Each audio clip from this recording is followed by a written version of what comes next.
Isang Filipina at asawa niyang Lebanese national ang pinagnakawan at pinatay noong April 10, 2026 sa Zamboanga City. Sa ginawang investigasyon ng kapulisan na isang pangalan ng negosyante ang tinurong mastermind. Ano nga ba ang kwento sa likod ng pagkamatay ng negosyante na sila Anora at Fahid Hamdan? Sa pamamaslang sa mag-asawang negosyante sa Zamboanga City. Ang inakalang mga simpleng customer, kawatan pala.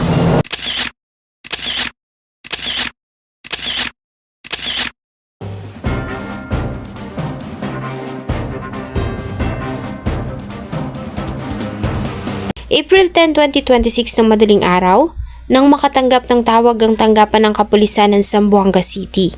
Bagamat tahimik pa ang paligid at wala pa halos tao sa labas ay isang report ang kanilang natanggap. Ayon sa nasabing report ay may naganap na pamamaril at pagnanakaw sa kahabaan ng Pilar Street, Zamboanga City. Agad na nagtungo sa lugar ang kapulisan at ang emergency response. Pagdating nila sa area ay sa harap ng internet cafe na ito sila itinuro ng mga tao. Di pa man sila nakakapasok sa loob ng nasabing internet shop, ay agad na nilang nakita ang sugatan at dugo ang lalaki na nakahandusay sa labas ng establishment.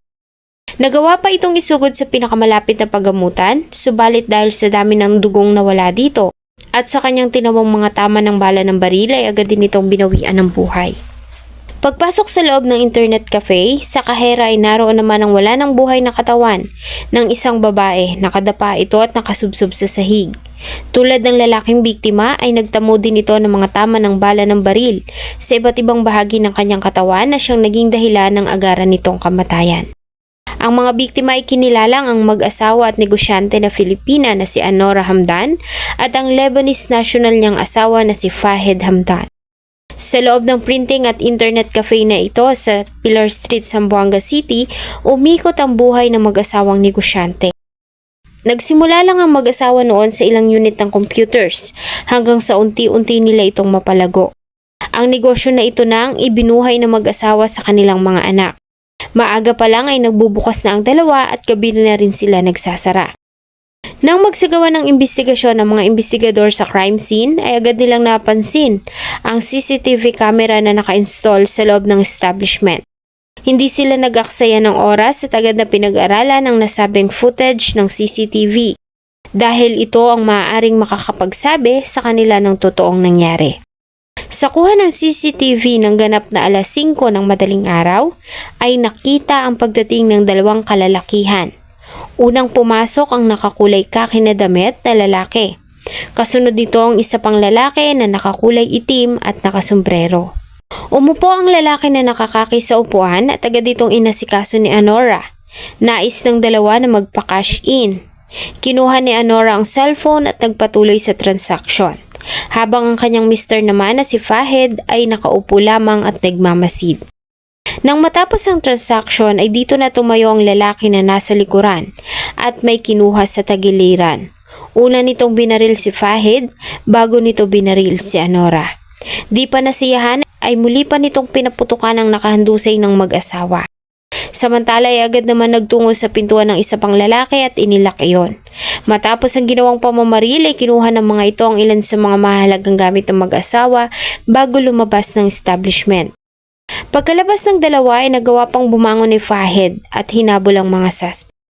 Naabutan niya ang mga ito sa labas ng gusali at doon ay nagpangbungno ito at ang suspect na nakaitim ng damit. Dahilan para mabitawan ng lalaki ang dala nitong baril bago ito tumakas. Sa crime scene ay na-recover ng mga investigador ang ilang mahalagang ebidensya gaya ng baril na 45, tsinelas at helmet na pagmamayari ng mga suspect. Gamit ang kuha ng CCTV ay mabilis na kumalat ang larawan ng dalawang suspect sa social media. Kasabay ng panawagan na kung sino man ang makakapagbigay ng impormasyon sa kanilang kinaroroonan ay handang magbigay ang pamahalaan ng Zamboanga City ng 500,000 pesos na reward money. Malaki ang naitulong nito sa kapulisan dahil di pa man nagtatagal ay agad silang nakatanggap ng tip sa maaaring kinaroroonan ng isa sa mga salarin. April 13, 2026, makalipas ang 3 araw, ay naaresto ang isa sa mga suspect sa Basilan. Ang suspect ay kinilalang ang 21 years old na si Binasing Lamiel Kotamura. Mula sa Basilan ay biniyahe ito papuntang Zamboanga City kung saan ito sinampahan ng kasong robbery at pagpatay. Nang arestuhin nila ito ay iba na ang kulay ng buhok nito, ganun pa man ay hindi ito naging hadlang para makilala siya ng mga saksi. Nang maaresto ay agad din naman itong inamin ang kanyang ginawang pagkakasala. Ayon sa kanya ay totoong siya ang lalaki na nakuhaan ng CCTV na pumatay sa mag-asawa. Ayon din sa kanya ay inutusan lamang sila na patayin ang mga biktima at binayaran umano sila ng malaking halaga kapalit ng trabaho. Yung sa CCTV, pero kasama nyo. Kasi doon yung galing. Sino yung boss nyo? Taga saan? Siyang di po sa kaka-sumisip po sa family partner. Family Saktan. Ano? May negosyo sa dito. Pero po karawas po sa kanila. Ayun na yun. Sa ilang mga report ay nabanggit ang pangalan ng isang negosyante rin na Pinoy na si Hamdi Mangkabong Satar na sinasabing ang mastermind sa brutal na pagpatay sa mag-asawa. Subalit ang aligasyon na ito ay hindi pa kinukumpirma ng mga pulis at kinakailangan pa nilang imbestigahan. Ang isa pang suspect ay patuloy pa ring pinaghahanap ngayon ng kapulisan. Samantalang ang tatlong informant naman na naging daan sa pagkakaaresto sa gunman na si Kotamura ay pinagkalooban ng tagi-100,000 piso bawat isa bilang reward money. Sa huling update ay alitan sa negosyo o may kinalaman sa negosyo ang nakikitang motibo ng mga pulis sa naganap na pagpatay. Bagay na palaisipan para sa mga naulila ng mag-asawa. Dahil sa mahabang panahon na pagninegosyo ng mga ito ay wala silang alam na maaaring nakasamaan o nakalitan ng dalawa. Kilala ang mag-asawa lalo na ang Pinay na si Anora na mabait at madaling lapitan. Bihira mo rin na makikita ang dalawa na lumalabas dahil ang buong panahon ng mga ito ay tanging sa kanilang negosyo lamang umiikot. Ganun pa man sa pagkakaaresto sa isa sa mga suspect, naniniwala ang pamilya na di magtatagal at makukuha din nila ang hustisya.